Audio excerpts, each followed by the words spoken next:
Olá pessoal, É, meu nome é Guilherme de Ascensão.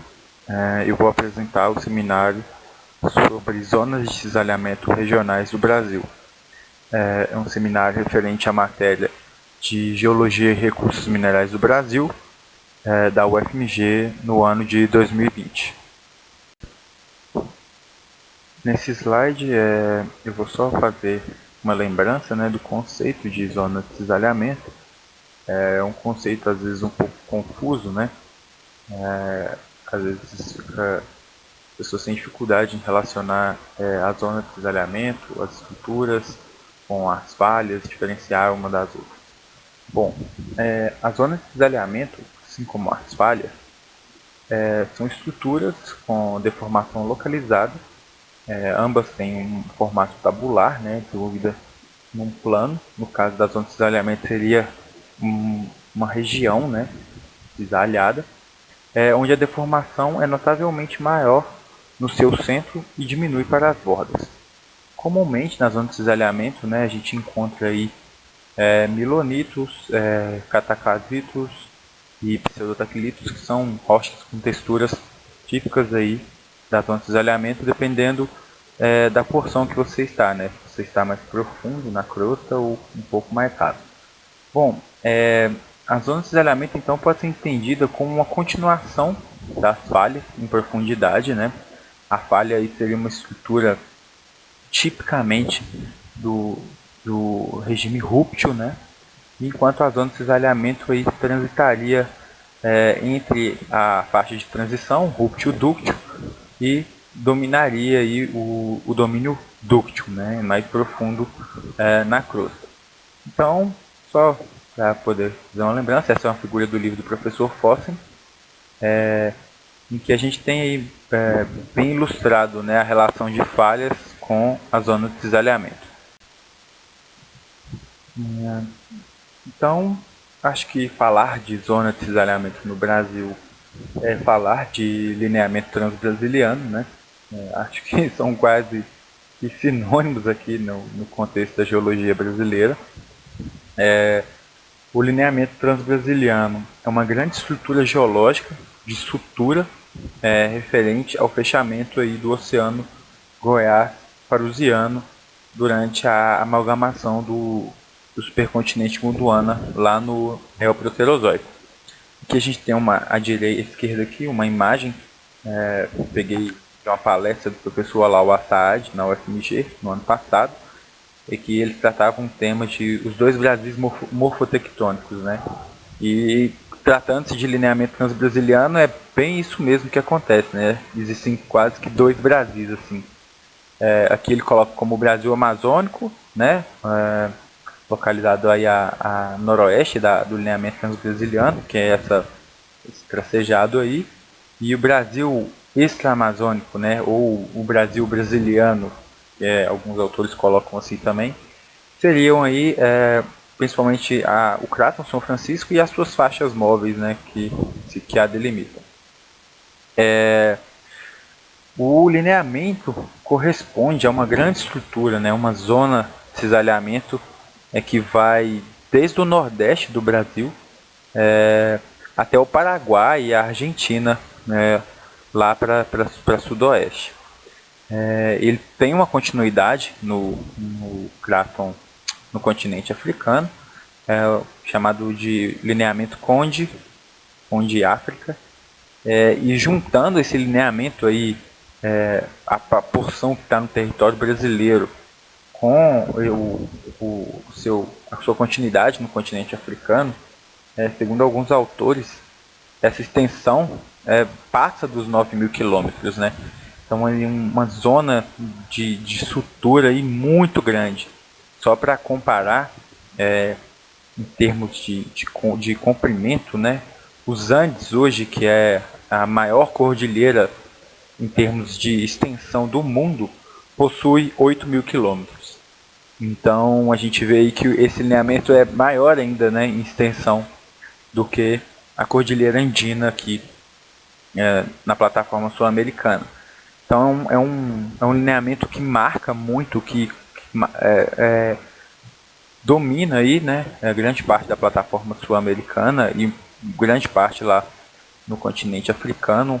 Aqui na direita a gente tem uma foto uma figura do doutorado da Ana Catarina Moura, só mostrando aí uma região, né, onde esse lineamento está colocado. São várias zonas de cisalhamento, né? Não é uma zona de cisalhamento, é uma zona de sutura. Então, são várias zonas associadas aí a esse lineamento tão importante que divide o nosso país em dois. E esse lineamento, né, lineamento trans-brasiliano, aí, famoso lineamento trans-brasiliano, ele está relacionado à colisão entre os blocos continentais amazônico, oeste África, e o africano central, né? Aí no final, aí, quase que no final da amalgamação do Gondwana lá no Paleoproterozoico. Esse lineamento mostra o último episódio tectônico associado à orogenia pan-africana, né? Que é essa aí da formação do Gondwana. E existem vários arcos magmáticos importantes marcando aí o fechamento, né, do mar Goiás-Farusiano, que é o arco magmático de Goiás, é uma importante província aí, metalogenética no estado de Goiás. E temos o arco de Santa Quitéria de Forquilha também, né? Em Forquilha tem alguns eclogitos bastante estudados aí. Em Santa Quitéria, um arco continental aí, né? Mostrando uma zona de subducção que foi fechada depois dessa colisão, né? Então aqui a gente tem uma figura do trabalho do Samuel João Bota, mostrando aí a relação desse lineamento com as porções cratônicas aí, né? Aqui a gente tem o crato de São Francisco aqui, o crato amazônico lá em cima na NW da figura aqui, na figura da esquerda, né? E parte desse lineamento está coberto ali pela bacia do Parnaíba, né? Inclusive esse lineamento, né, ele é responsável por algumas estruturas na bacia do Parnaíba que foram reativadas aí durante o Fanerozoico, estruturas importantes aí que são marcadas na bacia. Aqui na direita, eu não consegui achar a fonte exata, mas eu sei que é de um trabalho da Universidade Federal do Mato Grosso, mostrando novamente a relação desse lineamento transbrasiliano com os crátons e as faixas móveis, principalmente aqui, né? Mostrando aí uma zona de sutura e uma divisão, né? Realmente, se a gente pega a evolução geológica e geotectônica do norte e noroeste do Brasil, é uma evolução completamente diferente. Quando a gente fala de cráton amazônico, é outra geologia, é outro contexto do que quando se trata da geologia e da evolução aqui do cráton de São Francisco e os seus arredores, né? Então, o lineamento marcando aí uma sutura entre dois paleocontinentes, podemos dizer assim, né? Dois grandes blocos cruciais que hoje estão unidos aí, formando grande parte da plataforma sul-americana. Bem, depois de falar um pouco sobre o lineamento transbrasiliano, né, e a sua expressiva representação no território brasileiro, eu escolhi algumas outras zonas de cisalhamento que possuam uma importância, uma relevância na geologia do Brasil e um aspecto que possui um aspecto regional também, né? Existem importantes zonas de cisalhamento no território brasileiro, mas que às vezes não possuem um aspecto regional tão bem marcado assim.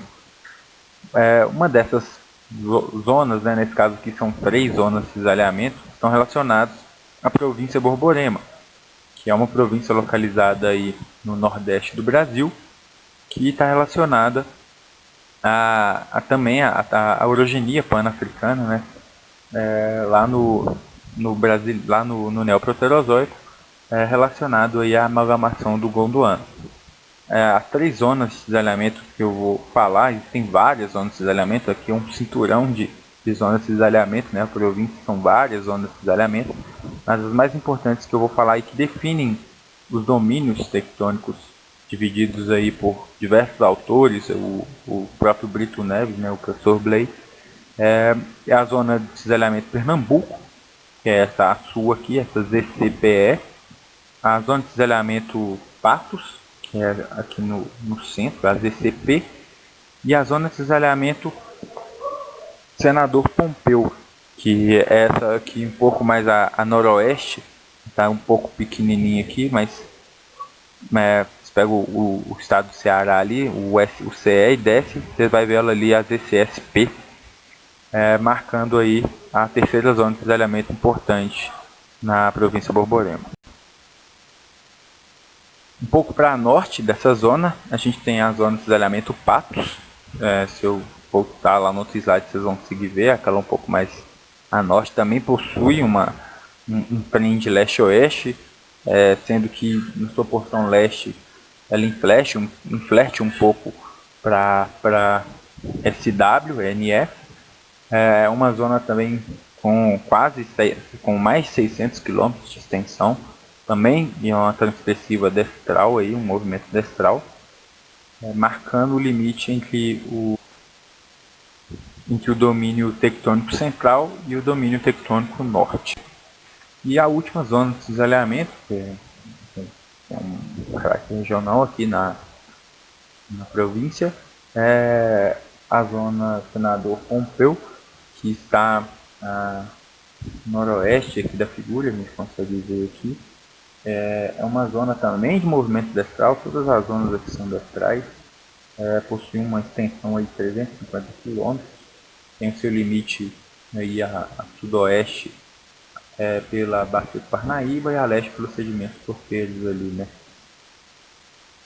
À direita aqui a gente tem uma figura então mostrando aí como que se desenvolveu, né, esse grande sistema de zonas de cisalhamento aí.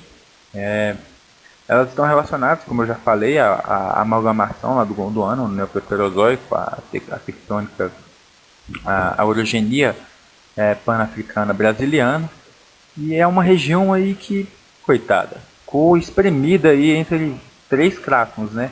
O craton Oeste África, o crato Congo São Francisco e o crato Amazônico, como a gente pode ver aqui na figura. Esse amarelinho aqui indica a zona do Borborema. Então, ela foi uma zona aí que foi espremida, né?